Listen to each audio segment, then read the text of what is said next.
সব অভিনেতারই এক স্বপ্নের চরিত্র থাকে, সেই চরিত্রকে পর্দায় ফুটিয়ে তোলার তাগিদ থাকে। সেরকমই এক স্বপ্নের মতো চরিত্র নিয়ে পর্দায় আসছেন শ্রাবন্তী চট্টোপাধ্যায়। শ্রাবন্তী দি, দেবী চৌধুরানীর চরিত্র তোমার কাছে নিঃসন্দেহে স্বপ্নের একটা চরিত্র, এবং তোমার চারিত্রিক বৈশিষ্ট্য বড্ড লড়াকো তুমি, এবং পরিবারের একটা সংগ্রামের রক্ত বয়ে চলা, সব কিছু কি কাজ করেছিল? একদমই ভীষণভাবে। আর দেখো, এই চরিত্রটা আমার মনে হয় প্রত্যেকটা মেয়েরই একটা ড্রিম চরিত্র। আর কোথাও আমাদের ভেতরে, আমাদের মধ্যে একটা মানে মা দুর্গা, মা কালীর একটা প্রভাব থাকেই। মানে সরস্বতী আর লক্ষ্মীর সাথে সাথে মা দুর্গা, মা লক্ষ্মীও, মানে মা কালীও চলের ভেতরে। তো আমি যেহেতু ওই পরিবার, আমার স্বাধীনতা সংগ্রামী দাদু এবং বাবা আর্মিতে ছিলেন, তো সব মিলিয়েই একটা ব্লাডেই আছে একটা লড়াকু ব্যাপার।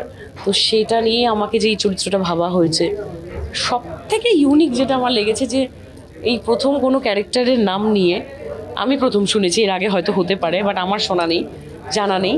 তো সেই নামটা নিয়ে একটা এরকম রেস্টুরেন্ট, এত সুন্দর, তারপর আবার বাঙালি খাবার, যেটা আমি ভীষণ ভালোবাসি। 150 বছর পুরনো খাবারের যে মেনু আছে সেইগুলোও আছে।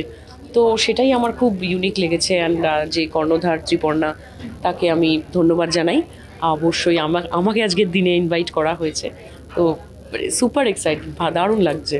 তুমি একটা কথা বলে, তোমার কথা সূত্র ধরেই বলি যে মেয়েদের মধ্যে একটা মা দুর্গা, মা কালীর একটা প্রতিচ্ছবি বা প্রভাব থাকে, কিন্তু এখনকার মায়েরা তাদের সন্তানদের দুর্গা বানাতে নয়, কালী বানাতে চায়। সাম্প্রতিক সময়ে যা ঘটনা ঘটে চলে, দুর্গা 10 হাত দিয়ে 10 হাত, মা দুর্গার মা কালী অবশ্যই। কারণ আমি মনে করি প্রত্যেকটা মেয়ের ছোটবেলা থেকে একটু মানে কি বলা যায়, ক্যারাটে থেকে শুরু করে মানে প্রপার ফিট থাকা খুব ইম্পর্ট্যান্ট। কারণ এখন যা চলছে, যা সিচুয়েশন, নিজেকে স্ট্রং থাকতে হবে, মেন্টালি অ্যান্ড ফিজিক্যালি বোথ, আমার মনে হয়। আচ্ছা, এবার দেবী চৌধুরানীর প্রসঙ্গে আবার ফিরে আসি। সুচিত্রা সেন আগে করেছিলেন, তারপর তুমি, এটা আরেকটা বড় পাওনা তোমার কাছে। ওনার চরিত্রটা, ওনার অভিনয় নিশ্চয়ই তুমি দেখেছো, কতটা প্রভাব পড়েছিল তোমার, তুমি অভিনয় করতে কতটা হেল্প হয়েছিল? দেখো, ওনার সাথে, উনি মহানায়িকা, ওনার সাথে মানে কম্প্যারিজনে ভাবতেই পারি না, আমি স্বপ্নেও নয়। কিন্তু আমার সব থেকে যেটা ভালো লেগেছে যে উনি এই চরিত্রটা করেছেন। আর আমার এত বছর পর এই 2024-এ এসে এরকম একটা কনসেপ্ট নিয়ে আমরা এই ছবিটা করছি। তো এটা আমার কাছে, আমি ভেরি লাকি যে এই চরিত্রটা আমি পেয়েছি। আর এই চরিত্রের লুক অ্যান্ড ফিলটা কিন্তু একদম অন্যরকম, যেটা আগের দেবী চৌধুরানীর থেকে অনেকটা আলাদা। সেটা তুমি মানে ইনফ্যাক্ট ফার্স্ট লুকেই দেখতে পেয়েছো। তো মানে যখন দর্শক দেখবে তখন বুঝতে পারবে যে এই দেবী চৌধুরানী কতটা আলাদা। আচ্ছা, এটা তো আমরা বইতে অনেকেই পড়া, কম বেশি প্রায় সকলেই বলবো, সেটাও তোমাকে কতটা উপকার করেছে? ভীষণভাবে। এই মানে মানে ছবিটা করার আগেই আমি পড়েছি।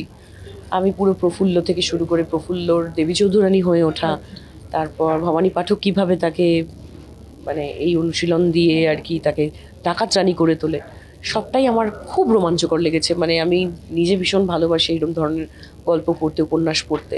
তো আমি খুব মানে ওইটা আমার মনে হয় না, আমি যখন বই পড়ি, যখনই, খুব বেশি পড়া হয় না, বাট যখন একটু আধটু পড়িও যখন, তখন আমার কাছে না পুরো সিনগুলো, মানে আমি ইন্ডাস্ট্রির ভাষায়, মানে ফিল্মি ভাষাই বলছি, পুরো প্রত্যেকটা সিন আমার চোখে ভাসে, আমি ভিজুয়ালাইজ করি। তো সেটাও আমি করেছিলাম, নিজেকে রেখে দেবী চৌধুরানী হয়।